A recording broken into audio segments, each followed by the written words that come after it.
Develop the ability to act. Take action. Not hasty if it isn't required, but don't lose much time. Here's the time to act. When the idea is hot and the emotion is strong. That's the time to act. You say, Mr. Rohn, I'd like to have a library like yours. See, if you feel strong about that, what you got to do is get the first book and then get the second book.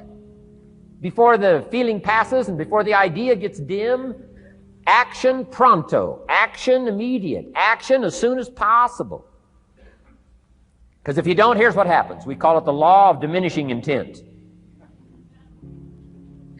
We intend to when the idea strikes us. We intend to when the emotion is high. But now if you don't translate that into action fairly soon, now the intent starts to diminish.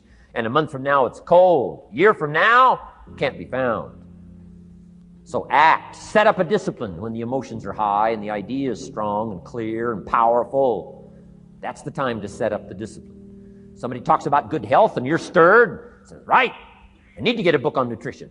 Get the book before the idea passes and before the emotion gets cold. Go for the book. Start the library. Start the process. Fall on the floor. Do some push-ups. Action. Got to take action. Otherwise, the wisdom is wasted. Otherwise, the emotion soon passes. Unless you put it into a disciplined activity. Capture it. Disciplines is called how to capture the emotion and how to capture the wisdom and translate it into equity. Disciplines. Now, here's what's important about disciplines. All disciplines affect each other. In fact, here's a good philosophical phrase. Everything affects everything else. Nothing stands alone. Don't be naive in saying, well, this doesn't matter. I'm telling you, everything matters. There are some things that matter more than others, but there isn't anything that doesn't matter.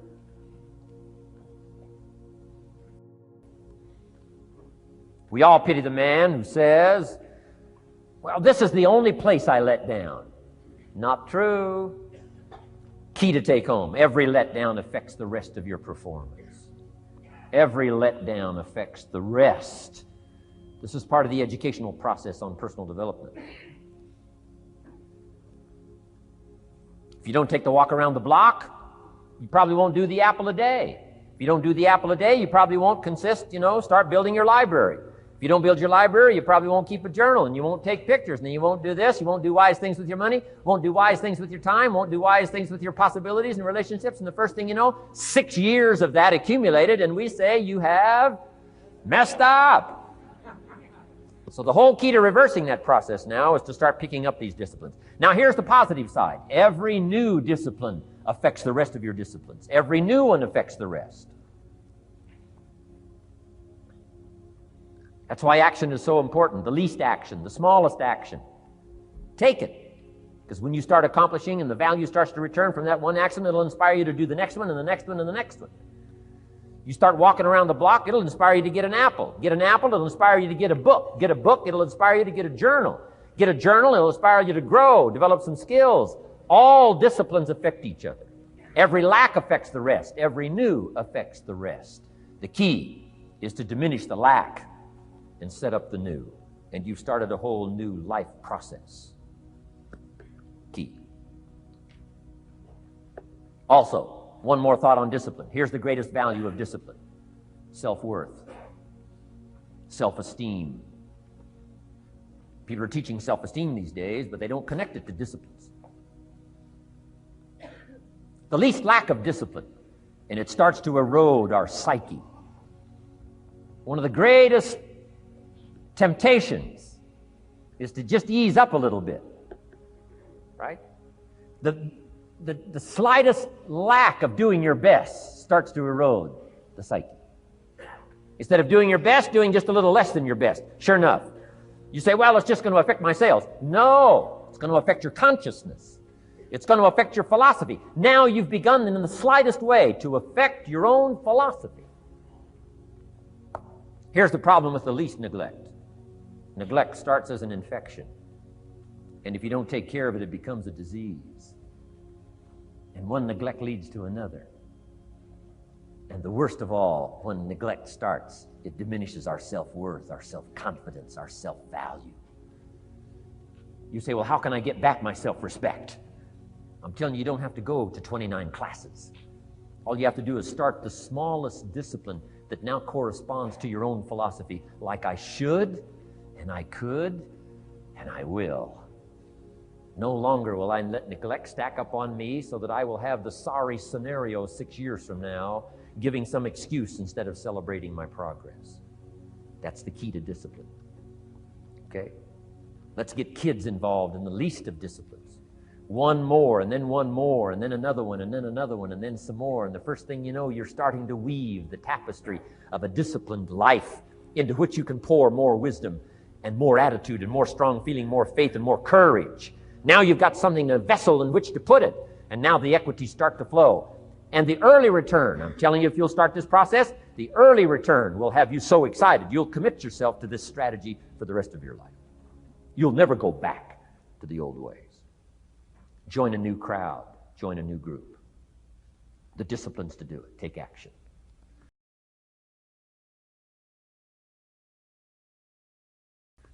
I recommended the last time I was here the little book, Richest Man in Babylon, and I said I've lectured now to over 3 million people in the last 33 years, and I've recommended this little book to almost all of them, I think. Guess how many have actually gone and got this little book? Answer, very few. My best guess is 10%. Such an easy thing to do. In that last seminar, right, I suggested this little book, number one, is easy to find. Number two, it's easy to buy. The most you can pay for it, $6, $7, $8. You can borrow that from your kids. And number three, it's easy to read. It's in story form. That's why I use it for teenagers, teaching them how to be rich by 40, 35, if you're extra bright, much sooner, if you find a unique opportunity. But if it's easy to find and easy to buy, and if it's easy to read, why wouldn't everybody go get it? We don't know. What do you know? You don't know. I don't know. Nobody knows. Here's how profound it is. Some do and some don't. Now here's the numbers. About 10% do. 90% don't or won't. And we don't know the mystery of that. And I'm telling you, 10 years from now, those numbers will still be the same. 10% will, 90% won't. The numbers don't change. Only the faces change. You're looking at one of the faces. I used to belong to the 90% who couldn't be bothered even if it was easy. Guess how many people have a library card? Wisdom of the world available. Transform your life in any value amount you want. By the way, how much is a library card in Texas? Free. Here's what free is. Easy. I mean, it can't be any easier than free. Somebody says, well, would you bring it by? Well, no. At least you got to go get it. No.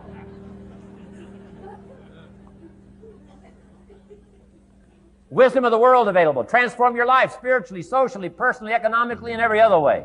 Teach you how to be rich and powerful and sophisticated and healthy and influential. How many people have a library card? Answer, 3%. 95, 97% couldn't be bothered. Guy specializes in happy hour, but he doesn't have a card. And now readily and quickly blames the government and blames his company and blames policy and blames the pay scale. When if he only knew, if he joined the 3%, here's my advice to you today. Walk away from the 97%. Don't talk like they talk. Don't act like they act. Don't go where they go. Don't specialize in what they specialize in. Throw away the blame list they cling to. Start you a new life. You say, well, is it as simple as getting a library card and join the 3%? And the answer is, of course. Of course. That's how easy this stuff is. This is so easy. It's so simple. It's not complex. You don't need a 2,000-year-old guru. You don't need multi-track affirmations. I'm telling you, don't. Affirmation without discipline is the beginning of delusion. Key. Don't let somebody sweep you into some contrary way to nature itself says, unless you labor. The miracle of the seed and the soil and the seasons and God and all the other stuff that's available, sunshine and rain, that's not available to you by affirmation. It is only available to you by labor. So labor well. Okay. Learn well. Discipline yourself well. And you can have all the treasures you want. This stuff's easy and simple. It's not ocean waves and seagulls. You don't have to move to Sedona, where all the force fields come together in Arizona.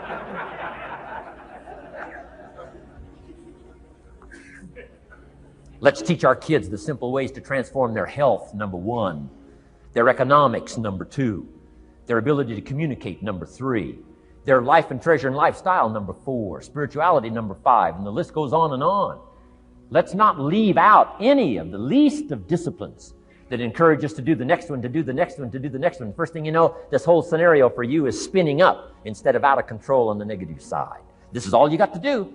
It's as simple as this. It's as simple as a start, committing yourself to life change. And once you start down this road, I promise you, you'll join the 10% and the 3%. We're going to talk financial independence in just a little while. Guess how many people can retire from the income of their own personal resources when it comes time to retire? Answer, 5%. In the most independent country in the world, 95% are dependent, 5% are independent. Take charge of your own retirement. I'm telling you, if you take charge of your own retirement through personal development and all these skills we've taught today, plus what's coming up, financial independence, I'm telling you, take charge of your own retirement, you can multiply it at least by 5, maybe by 10, maybe by 20, maybe by 100. Let the government take care of it, some company take care of it, you got to divide by 5. Take charge of your own life, take charge of your own day, take charge of your own conversation, take charge of your own family, take charge of your own possibilities. And learn these skills, develop this kind of strategy, and I'm telling you, life will open up for you. Join the 3%. Join the 10%. Join the 5%. Walk away from the 95%. In our Leadership Weekend we teach, find out what poor people read and don't read it.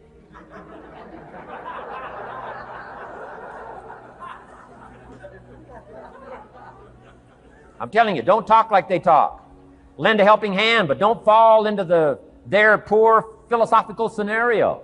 Don't blame what they blame. Don't use the excuses they use. It's called the language of the poor.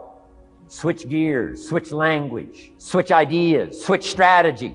Start with the simplest of disciplines. And don't bemean any of these disciplines. The smallest of disciplines starts the process of life change. And if you'll invest in this thing called discipline, you can have whatever you wish. It's called the beginning of a miracle.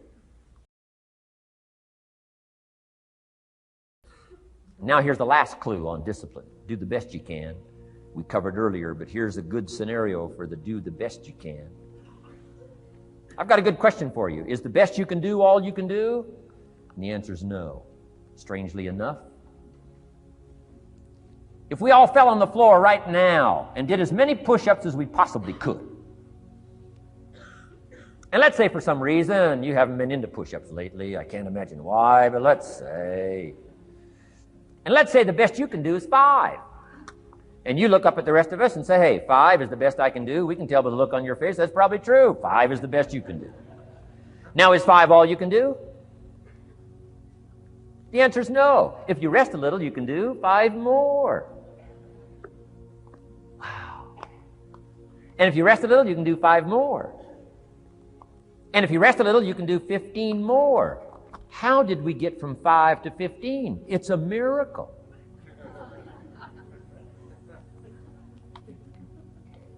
And if you rest a little, you can do 15. Rest a little, you can do 15. Rest a little, you can do 20. How did you get from 5 to 20? It's a miracle. Did you know you can keep doing that? Do a little more, rest a little, do a little more, rest a little, and finally get up to 50 push-ups? Is it possible to get up to 50 push-ups? Of course. How do you go from 5 to 50? It's a miracle. How do you get a miracle going? Number 1, do what you can. Don't leave out what you can, from writing a letter to your mother in Florida. Start cleaning it all up. 2, doing the push-ups. Go from 5 to 50. It's a miracle. Number 1, do what you can. Number 2, do the best you can. Here's number 3, rest very little.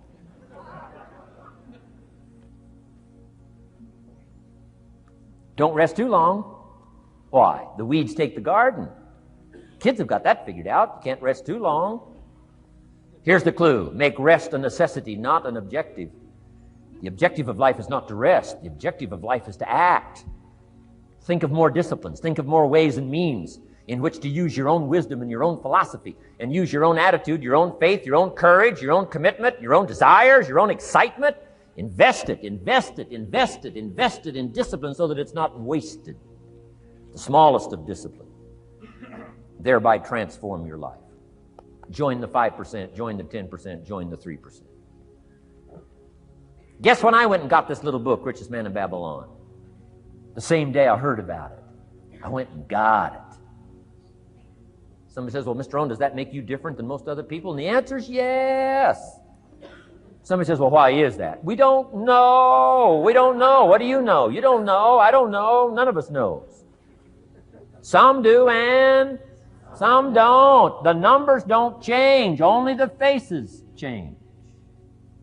From those who get in on a seminar like this, listen to a dynamic sermon, read a book, listen to some cassettes, take seriously the next conversation of a friend who wants to level with you, and do something about it. And you can walk away from the 97%, not live there anymore. Because if you don't, the next 6 years of your life will be like the last 6. Mr. Shove said to me, Mr. Rohn, 6 years now you've been working. I'm telling you, the next 6 years of your life is going to be like the last 6, unless you take advantage and start making these personal changes. I made the changes, totally revolutionized my life. So take a look at the next 5 years of your life. It's going to be like the last 5, unless you change. And if you will change, everything will change. Join the 5%. 10 years from now, the numbers are going to be the same. But I'm telling you, some faces in this audience can change and start showing up in the 3% crowd, in the 5% crowd, in the 10% crowd, and thereby dynamically affect your life and your future.